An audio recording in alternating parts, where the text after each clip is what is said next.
Presentasi tim kesehatan penanggulangan bencana alam di distrik Kujawi Kabupaten Lanijaya telah berlangsung di Aula Kantor Bupati Kabupaten Lanijaya hari ini, tanggal 29 Agustus 2022. Presentasi ini disaksikan oleh penjabat Bupati Kabupaten Lanijaya, oleh Bapak Petrus Wakerpa SMSI, Sekda Lanijaya, oleh Bapak Tentien Wenda, staf ahli Bupati Lanijaya, oleh Bapak Alpius Jigibalong, dan seluruh kepala OPD, serta ASN di lingkungan serta Kabupaten Lanijaya, Papua. Pertama-tama atas nama masyarakat seluruh Kabupaten Lanijaya menyampaikan terima kasih kepada kerja keras tim medis, yang mana setelah informasi setelah kejadian bencana di distrik Jawagi pada dua kampung Luarem, Kampung Gunumba, tim medis dan tim lainnya telah ambil langkah lebih dini, maka sampai di sana mereka memotret semua tentang situasi di daerah Piawaki, baik masyarakatnya, pangannya, anginnya, semua yang dalam masa-masa pasca bencana sudah ada semua, dan sudah tindakan medis sudah dilakukan, tapi tidak juga seperti yang dimediakan di media massa. Misalnya penyakitnya meningkat atau berdampak luas, warganya meninggal. Warga meninggal itu tidak seperti yang dimediakan, dampak warga tidak. Katanya dua, satu balita 3 bulan dan satu balita umur 8 bulan. Sampai dengan informasi ini ada, sampai hari ini situasi kondisi di Kujawagi sampai dengan hari ini dilakukan tim medis lakukan presentasi. Nah, presentasi ini hasil bahan mentah yang diambil dari air dan beberapa sampel yang ambil di Piawagi langsung bawa ke Jayapura. Di Jayapura, dan hasilnya kita hari ini dari tim kesehatan dipresentasikan oleh Kepala Dinas Kesehatan, kita ikuti betul dan ternyata tidak berdampak luas, meningkat, penyakit juga tidak meningkat, warga yang terdampak meninggal juga tidak meningkat, ya tetap dua itu. Nah, sehingga pada menjelang fase-fase berikutnya itu ada, maka kita antisipasi dari pemerintah daerah telah sepakat lakukan ambil langkah-langkah. Misalnya untuk air minum, warga sementara tidak boleh minum air mentah, harus rebus. Maka dinas terkait, dinas sosial atau kesehatan ini harus berpikir ekstra untuk belanja minimal mangkok atau cangkir segala macam drop ke sana. Nah, baru diturunkan lagi tim medis lagi dalam jumlah yang kuat untuk di sana dilakukan imunisasi. Bias harus dilakukan di sana. Nah, dengan adanya bencana ini yang berdampak luas lagi, kita di sana termasuk daerah yang memang menghasilkan bayi-bayi banyak di tingkat Lanijaya. Jadi Lanijaya produksi bayi banyak di sana. Nah, karena itu tim harus turun untuk lakukan imunisasi. Imunisasi ini harus cepat. Nah, itu kita bijaksanai. Jadi ya nanti kita jaga Piawaki sama saja, jaga Lanijaya.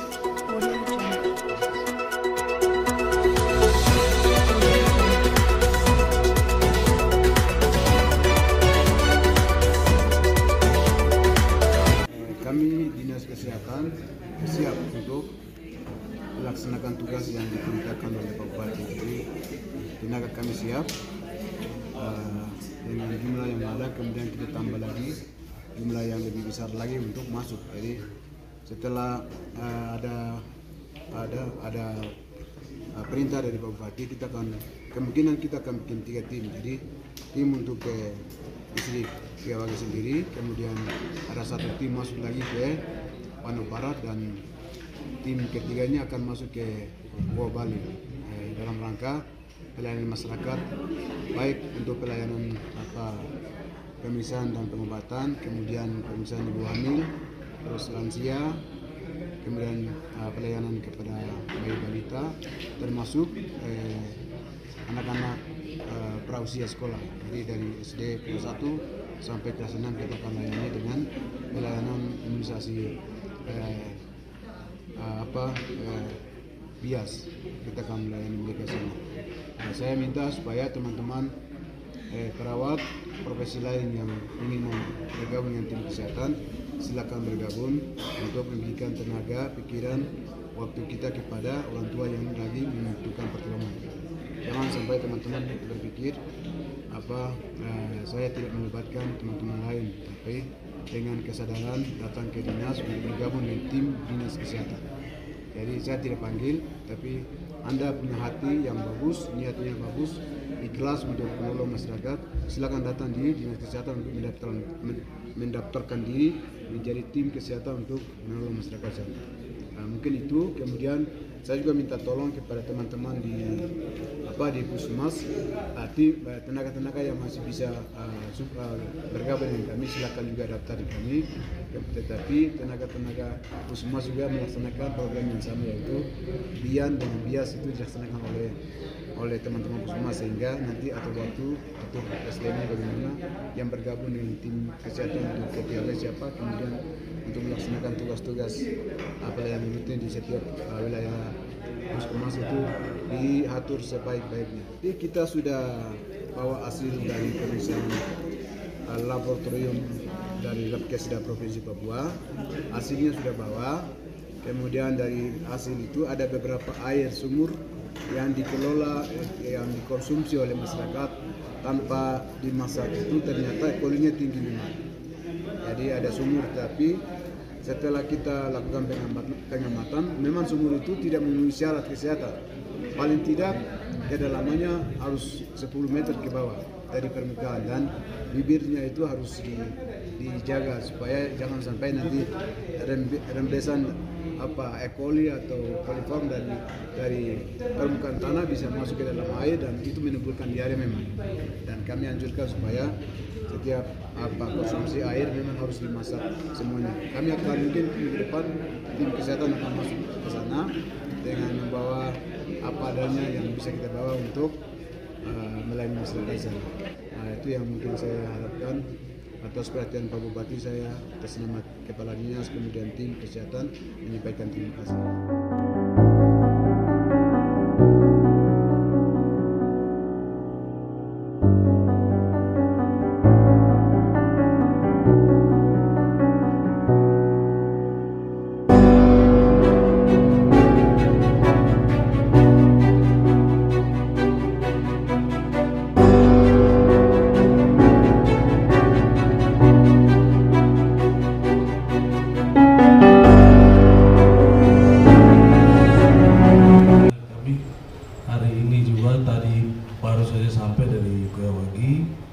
Dan habis dari TKP, saya dengan pasukan dan dari Kominfo kami yang saya mengusulkan sesuai dengan apa yang disampaikan Bapak Kepala Dinas. Yang pertama itu untuk masalah air bersih, saya kira ini air bersih ini sangat penting karena masalah kesehatan yang lebih banyak berpengaruh ini sumbernya saya dengarnya dari air bersih. Mungkin oleh karena itu kesempatan juga hari ini kepala-kepala kampung dan kepala-kepala distrik akan ada pertemuan juga dengan Bapak Bupati. Jadi kalau bisa untuk 3 distrik di daerah di sana itu pemerintah melalui kepala-kepala kampung kita bisa adakan alat fasilitas untuk tampung air bersih dari air hujan seperti itu. Karena ada kali yang besar di sana saya lihat semuanya sudah tercampak ke apa tuh, saya tidak tahu istilah medis. Itu yang pertama, itu yang kami usulkan supaya pemerintahan kampung yang ada di sana bisa kerjasama untuk bantu fasilitas seperti itu. Tuh, kami minta di sana orang tua sementara ini posisi mereka punya bahan pangan yang kita bantukan sudah habis. Kita kemarin pasang radio di TKP di mana tempat itu kejadian terjadi, dan kami pulang hanya bisa konsumsi makanan lokal. Itu pun posisi dalam sudah tahap di mana berair itu dimulai. Itu yang ketiga, oleh karena saat itu yang dari kedua itu mereka sudah mulai merencanakan untuk kerja kebun. Oleh karena itu kami minta juga bantuan mungkin dari Dinas Pertanian kalau ada apa yang bisa dibantukan dari dinas sesuai dengan kebutuhan yang dibutuhkan di masyarakat di sana dari dinas yang bersangkutan bisa backup. Dan ketiga, masalah kesehatan, kalau masyarakat di sana sudah mulai konsumsi makanan yang sumber air, otomatis itu muntaber dan lain-lain itu sudah pasti. Mereka baru kemarin melaporkan seperti baru tahapan baru dimulai, di mana mereka mulai konsumsi makanan-makanan yang berair itu. Jadi mungkin tim medis ada beberapa yang memang sudah pernah ada di sana, kita bisa kondisikan. Itu usulan dari saya, sekian dan terima kasih. Perawat, kamu muda-muda ini, sehat-sehat ini, Pak Kepala Dinas. Ya, bukan mereka saja, tapi kita semua Lanijaya. Kita kawal Pijawagi di dalam rangka informasi-informasi yang tadi beberapa ya, ditanyakan, yang benar, yang bisa kita lakukan, kita lakukan. Yang kecuali kita tidak bisa lakukan, baru kita menyerah. Itu kita pemerintah. Jadi itu yang saya sampaikan, dan tadi awal saya sampaikan Pak Kepala Dinas Kesehatan dan kru-kru segera melihat, sebentar laporkan ya, harus besok lusa turun. Sesuai dengan laporan tadi bahwa Pijawagi kita bisa indikasi itu stok masa depan kita ada di sana seperti itu, sehingga kita perkuat dari sisi pendidikan dan kesehatan supaya generasi kita di sana tetap mereka ada rekan-rekan yang sehat, mereka bisa mengikuti pendidikan dengan baik, karena kita melihat seperti penjelasan Pak Bupati tadi di daerah di sini, saya pikir seperti apa yang disampaikan Pak Bupati, sehingga perlu kita jaga untuk Pijawagi seperti itu. Setelah kita mendengarkan sepintas informasi, kami dengar bahwa masyarakat yang kena dampak bencana, Pak Bupati sudah sampaikan tadi, ada yang belum menerima bantuan. Kemudian yang datang itu dari kampung-kampung tetangga yang tidak kena dampak, sehingga masyarakat yang betul-betul kena dampak bencana itu belum dapat, sehingga kepala distrik yang ada, kemudian DPR, kepala kampung, ketua KMPI, masyarakat asli, ketua KMPI di sana, tolong memberikan informasi kepada kami, masyarakat kampung Luaren dengan kampung Minggu yang hak dapat itu kira-kira berapa sebenarnya, dan mereka harus dapat itu di mana, siapa yang kawal, nama-nama mereka itu siapa-siapa, itu harus sampaikan kepada kami, sehingga masyarakat ketika kita buang barang saja begitu, kemudian nanti suatu saat mereka kekurangan lagi karena mereka dapat semua tersebar kemana-mana. Itu mungkin kami minta itu, data itu mungkin sebentar bisa memberikan kepada kami.